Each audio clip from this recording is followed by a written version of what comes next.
धुंधकारी की 5 पत्नियां थी और 5 वैश्या। जो स्त्री अपने पति की ना हो सकी, याद रखना वो किसी की नहीं हो पाएगी। उस स्त्री में यदि तुम्हारा मोह है तो तुम्हारा सर्वनाश निश्चित है।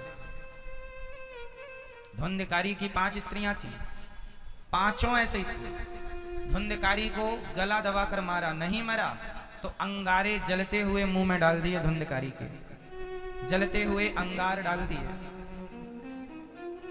और जलते हुए अंगार डालकर तड़पता हुआ छोड़ दिया। धुंधकारी तड़प तड़प करके मर गया, मर गया।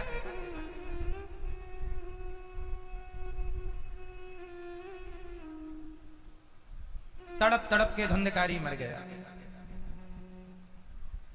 प्रेत बना। तब गौकर्ण जी ने भागवत सुनाई और भागवत सुनकर धुंधकारी की सदगति हुई। धुंधकारी की अपनी पत्नियां चूंकि वैश्या थी इसलिए मार डाला।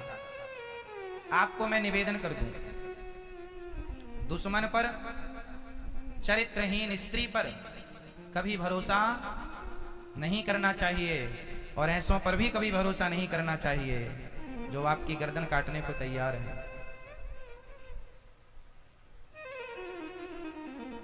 ठीक है?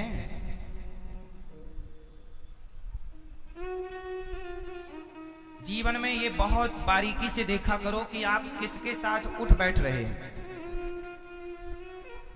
कहीं आप जिन्हें अपना शुभ चिंतक समझ रहे हैं, कहीं वो आपसे ईर्ष्या तो नहीं रखते। फॉर एग्जाम्पल, कौरवों की सेना में सलाहकार कौन थे? आप बताइए। कौरवों की सेना में कौरवों को सलाह कौन देता था? बताइए कौन? जोर से। मामा शकुनी। कौन? शकुनी मामा। मामा शकुनी ने कौरवों को कैसी सलाह दी? ए दुर्योधन, जाओ जुआ के लिए बुलाओ पांडवों को। दुर्योधन ने बात मान ली, जुआ के लिए बुलाया, जुआ में दाव लगवाया, मैं पासे फेंकूंगा, मेरा जीत होगी। शकुनी ने बोला दुर्योधन से, पांडव हार चुके थे सारा राज्य, अपने आप को भी, अब क्या बचा? तो शकुनी ने कहा एक दाव और बाकी है। क्या? शकुनी ने कहा दुर्योधन, दुर्योधन अभी द्रौपदी है। किसने बोला था ये? शकुनी ने।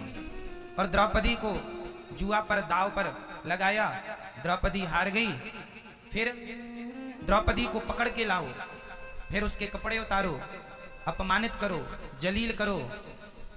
आग किसने लगाई? शकुनी ने। शकुनी ने क्यों आग लगाई? दुर्योधन कहते थे कि ये मेरा मामा है, गांधारी कहती थी ये मेरा भाई है, धृतराष्ट्र कहते थे ये मेरा साला है, परंतु ये हस्तिनापुर का दुश्मन था तो गांधारी का भाई। लेकिन जिस दिन गांधारी का विवाह धृतराष्ट्र से हुआ था, उसी दिन इस शकुनी नाम के आदमी ने कसम खा ली थी कि मेरी बहन का जबरदस्ती अंधे से विवाह कर दिया भीष्म पितामह तुमने, मैं तुम्हारा सर्वनाश ना कर दूं तो मेरा नाम शकुनी नहीं। ये शकुनी अपना बन के ये सर्वनाश करने की प्लानिंग में था और पास भी हो गया, पास भी हो गया। ऐसे गद्दार जो आपके घर में घुसे हैं, कैसे बचोगे? विवेक से। वक्त है तो पहचान लो कौन आपका है, कौन आपका नहीं।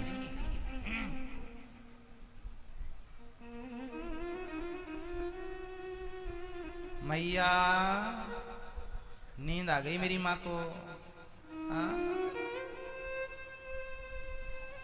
सुनो, कौरवों के सलाहकार बने शकुनी, नाश करा दिया। सबकी सलाहें ना सुना करो, सबकी पड़ोसन की, पड़ोसी की, गली चलते आदमी की तुम सलाह मान लेते हो। सलाह के लिए हमेशा गुरु होते हैं। या तो पिता से सलाह, माता से सलाह, बड़े भाई से सलाह, गांव के बड़े बुजुर्ग जो परम योग्य हों, बुजुर्ग हों, सम्मानित हों, पूज्य हों, उनसे सलाह, वरना गुरु। इसलिए गुरु होते हैं। गुरु क्यों बनाते हैं? ताकि सही वक्त पर सही रास्ता प्राप्त होता रहे, सही ज्ञान मिलता रहे, सही गाइडेंस मिलती रहे।